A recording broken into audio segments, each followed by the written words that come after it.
Bonjour à tous. Aujourd'hui, ça me fait plaisir de vous annoncer que les terriens font désormais partie de la communauté galactique. Il y a un principe qui dit, si tu veux faire partie d'une communauté, faut au moins que tu connaisses ta communauté, OK? Par exemple, la communauté des nations, même si je connais pas toutes les nations, si quelqu'un va les nommer, mais je les connais pas mal toutes, sauf que je serais pas capable de toutes les nommer à la suite de l'autre, là. Mais la plupart, il y en a qui seraient capables, plusieurs qui seraient capables. OK, donc c'est le principe. Faut au moins que tu connaisses une bonne partie de ta communauté. Donc, comme on a une bonne idée maintenant de la masse totale de l'univers, on peut comparer une galaxie en équivalence. Comment il faut de galaxies, par exemple, comme équivalent Messier 87 pour égaler la masse totale de l'univers. Donc c'est pour ça que on fait partie de la communauté galactique. Puis, si certains veulent essayer de vous faire croire qu'on faisait partie de la communauté galactique, c'était faux avant 2021. OK? Parce que, à mon avis, il n'y a personne qui avait une bonne idée de la masse totale de l'univers. Là, j'ai terminé aujourd'hui la comparaison entre la masse totale de l'univers, autrement dit, de la façon que je l'ai trouvée avec l'équation, avec la relation Sheehan-Landmus. OK?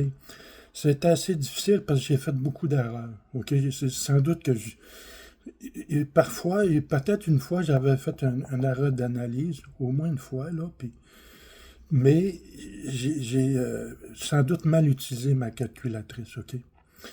Je vais essayer de résumer comment j'ai fait la comparaison, OK?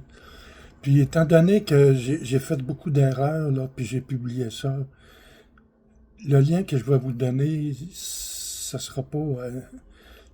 c'est peut-être mieux de pas de vous le donner, plutôt que je vais faire une description. Je vais quand même vous donner le lien là, de mon blog, mais je vais faire un résumé puis dans ma description. Là, OK?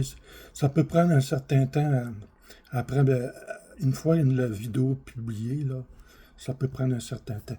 Alors, l'important, c'est que vous prenez deux plaques métalliques, OK? C'est des grandes plaques célestes. Là. La grandeur, c'est pas tellement important. C'est que c'est carré, OK? Puis une par-dessus l'autre, là,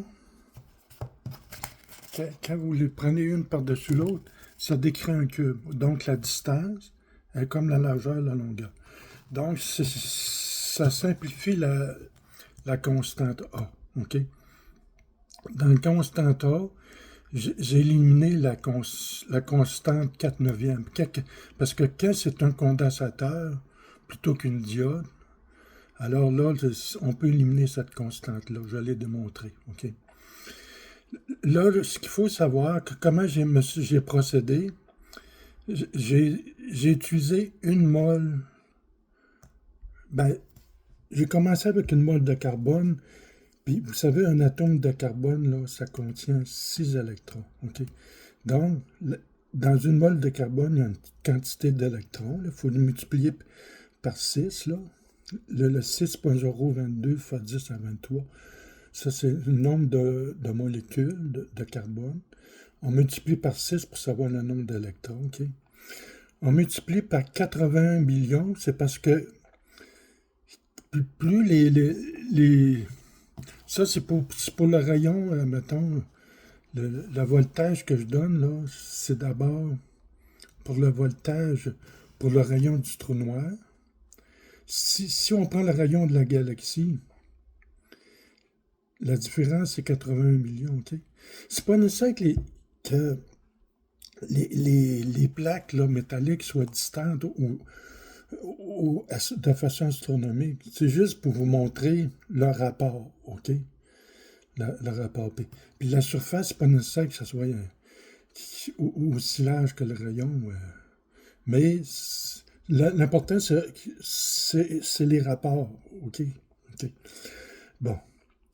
Là, j'ai aussi la constante. Là, la constante, OK, je vais l'écrire dans la description. Là. Puis, donc, j'ai divisé par la masse totale de l'univers que j'ai estimée. Ça donne un rapport. Ce rapport-là, j'étais capable de le trouver parce que il suffit de comparer l'intensité du courant avec 1 kilogramme.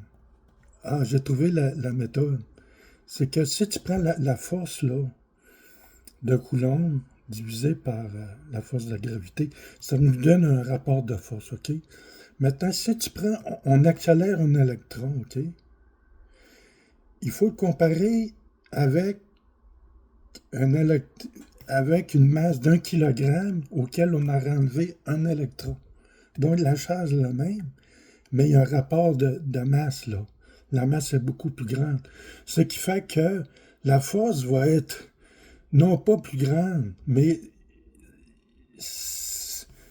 l'accélération va être tellement plus petite, ça va donner un rapport là, plus petit qu'un.